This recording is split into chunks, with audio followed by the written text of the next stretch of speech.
건강보험 간병비 지원 개인 부담 30%. 꼭 알아야 할 핵심 정리. 안녕하세요. 오늘은 많은 분들이 궁금해하시는 건강보험 간병비 지원 개인 부담 30% 제도에 대해 차분하게 정리해서 설명드리겠습니다. 요즘 병원에 입원해 보신 분들이라면 간병비가 얼마나 큰 부담인지 이미 체감하고 계실 겁니다. 하루에 8만 원, 10만 원, 한 달이면 300만 원에 가까운 비용이 발생합니다.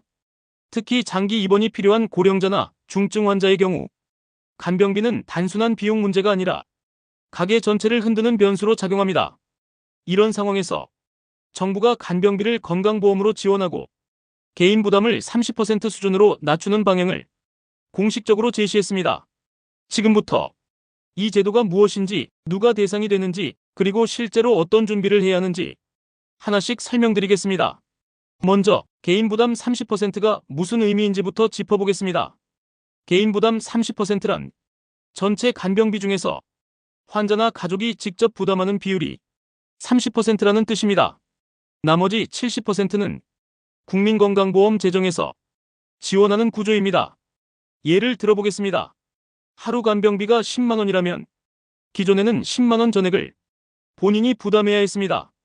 하지만 개인 부담 30%가 적용되면 하루에 3만 원만 부담하게 됩니다.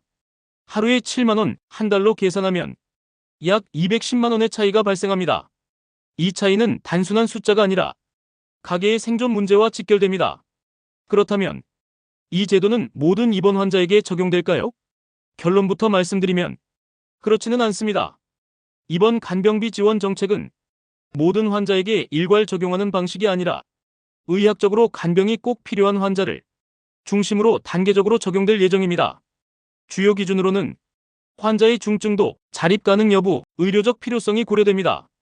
예를 들어 혼자 거동이 어렵거나 지속적인 관찰과 돌봄이 필요한 환자, 중증 질환이나 고령 환자 등이 우선 대상이 될 가능성이 높습니다.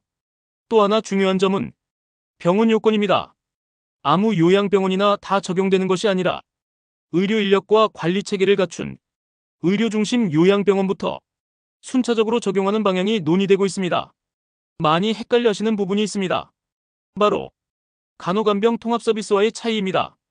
간호간병 통합서비스는 이미 시행 중인 제도입니다. 이 서비스는 보호자나 개인 간병인을 따로 두지 않고 병원 인력이 간호와 간병을 함께 제공하는 방식입니다. 이 경우 간병비 부담이 거의 없거나 대폭 줄어드는 장점이 있습니다. 다만 모든 병원에서 운영하는 것은 아니고 병동별, 병원별로 운영 여부가 다릅니다. 반면 이번에 추진 중인 간병비 개인 부담 30% 정책은 주로 요양병원에서 발생하는 사적 간병비 부담을 건강보험으로 보완하겠다는 방향입니다. 즉, 두 제도는 경쟁 관계가 아니라 서로 보완하는 구조라고 보시면 됩니다. 이제 가계 재정 측면에서 어떤 변화가 있는지 살펴보겠습니다. 간병비의 가장 큰 문제는 예측이 어렵다는 점입니다. 처음에는 잠깐이면 끝나겠지라고 생각했다가 입원이 길어지는 경우가 많습니다. 이럴 때 개인 부담이 30%로 제한되면 월 단위 지출 예측이 훨씬 수월해집니다.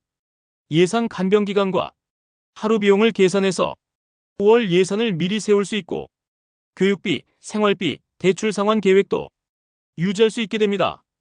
특히 중산층 가정에서는 이 제도가 갑작스러운 의료비로 인한 재정 붕괴를 막아주는 안전장치 역할을 하게 됩니다.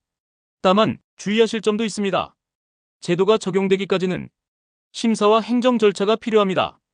이 과정에서 일시적으로 간병비를 전액 먼저 부담해야 하는 상황이 발생할 수도 있습니다. 그래서 전문가들은 다음 세 가지를 미리 준비하라고 조언합니다. 첫째, 단기 비상자금 확보입니다. 두세 달 정도의 간병비를 버틸 수 있는 유동성을 확보해 두시면 심리적 부담이 크게 줄어듭니다. 둘째, 입원 전에 병원에 문의하시기 바랍니다. 해당 병원이 간호간병 통합서비스를 운영하는지 또는 향후 간병비 급여화 대상이 될 가능성이 있는지 미리 확인하시는 것이 좋습니다. 셋째, 가계 재정 시뮬레이션입니다. 간병비가 전액 부담일 때와 30% 부담일 때를 비교해서 계산해 보시면 현실적인 계획을 세우는데 큰 도움이 됩니다. 정부는 간병비 문제를 더 이상 개인과 가족의 책임으로만 남겨두지 않겠다는 방향을 분명히 하고 있습니다. 고령화가 가속화되는 상황에서 간병비 부담을 방치하면 국민 전체의 삶의 질이 급격히 낮아질 수 있기 때문입니다. 이번 개인 부담 30% 정책은 완성형 제도가 아니라 시작 단계에 가깝습니다.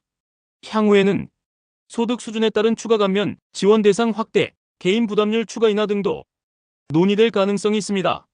마지막으로 꼭 드리고 싶은 말씀입니다. 간병은 사랑과 책임만으로 감당하기에는 너무 오래 지속되는 경우가 많습니다.